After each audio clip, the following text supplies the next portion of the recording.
ఇకబోదు ప్రభావం పోయెను. 1 సమూయేలు 4:21.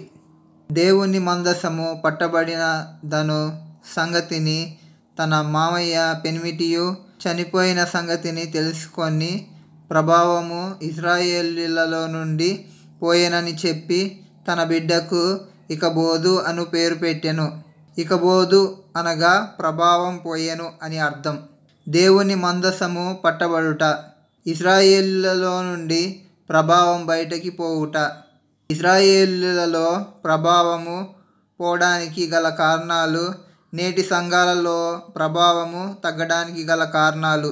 న్యాయాధిపతుల కాలం ఆధారంగా ప్రజలు ఇష్టానుసారంగా ప్రవర్తించుట ద్వారా. న్యాయాధిపతుల గ్రంథం 17:6. ఆ దినములలో ఇశ్రాయేలులకు రాజు లేడు, ప్రతివాడును తన ఇష్టానుసారంగా ప్రవర్తించుచూ వచ్చెను. న్యాయాధిపతుల గ్రంథం 21:25. ఆ దినములలో ఇశ్రాయేలులకు రాజు లేడు, ప్రతివాడును తన ఇష్టానుసారంగా ప్రవర్తించుచూ వచ్చెను.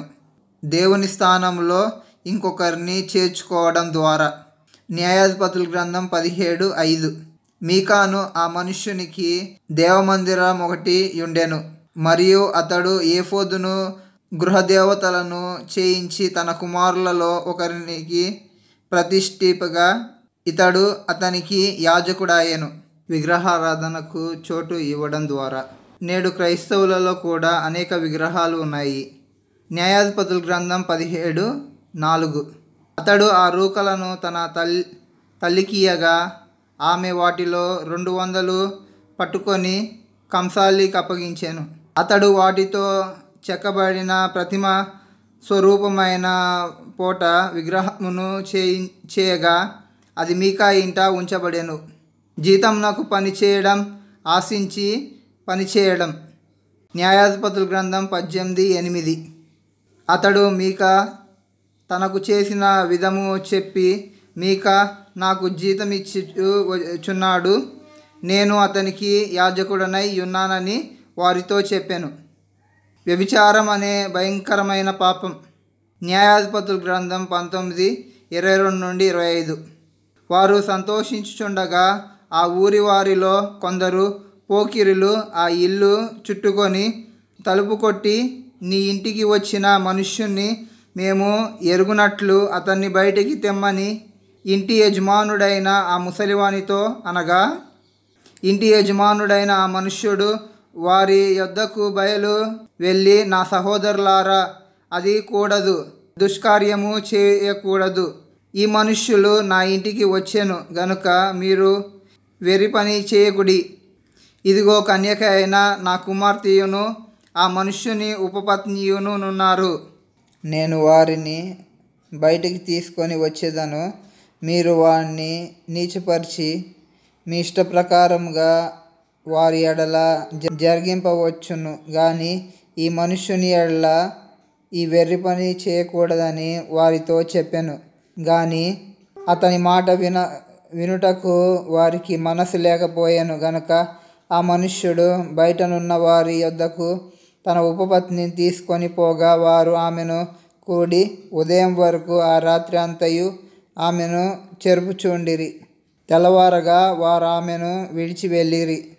సహోదరులతోనే యుద్ధము అనగా ఐక్యత లేకపోవుట, అంతర్యుద్ధాలు, పంచాయితీలు. న్యాయాధిపతుల గ్రంథం 20:20-21.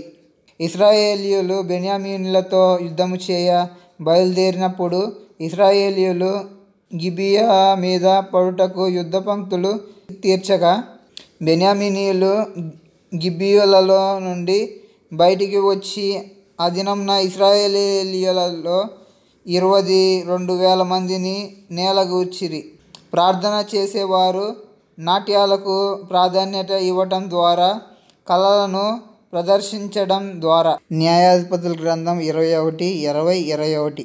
మీరు వెళ్ళి ద్రాక్ష తోటలో మట్టున నుండి షిలోహు స్త్రీలు నాట్యమాడు వారితో కలిసి నాట్యమాడుటకు బయలుదేరగా, ద్రాక్ష తోటలో నుండి బయలుదేరి వచ్చి పెళ్లి చేసుకొనుటకు ప్రతి వాడును షిలోహు స్త్రీలలో ఒకదాన్ని పట్టుకొని బెన్యామీనీయుల దేశమునకు పారిపోవుడి. దేవుని ఎరగని వారికి దేవుని పని అప్పగించడం. 1 సమూయేలు 1:3. ఇతడు షిలోహునందున్న సైన్యములకు అధిపతియగు యెహోవా మొక్కుటకును బలి అర్పించుటకును ఎట్టేటా తన పట్టణము విడిచి అచ్చటికి పోవుచూ ఉండెను. ఆ కాలమున ఏలియా యొక్క 2 కుమారులగు హోఫ్నీ ఫీనెహాసులు యెహోవాకు యాజకులుగా నుండిరి. 1 సమూయేలు 2:12.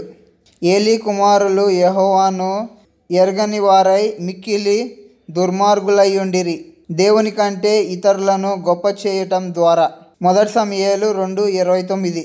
నా నివాస స్థలమునకు నేను నిర్ణయించిన బలి నైవేద్యములను మీరెలా తృణీకరించుచున్నారు?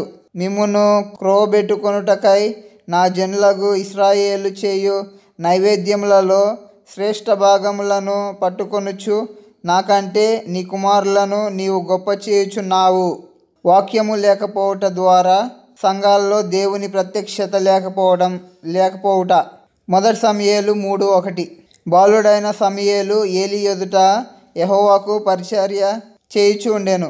ఆ దినములలో యెహోవా వాక్కు ప్రత్యక్షమగుట అరుదు, ప్రత్యక్షము తరచుగా తథాస్థించుట లేదు. దేవుడు మిమ్మల్ని దీవించునుగాక. ఆమేన్.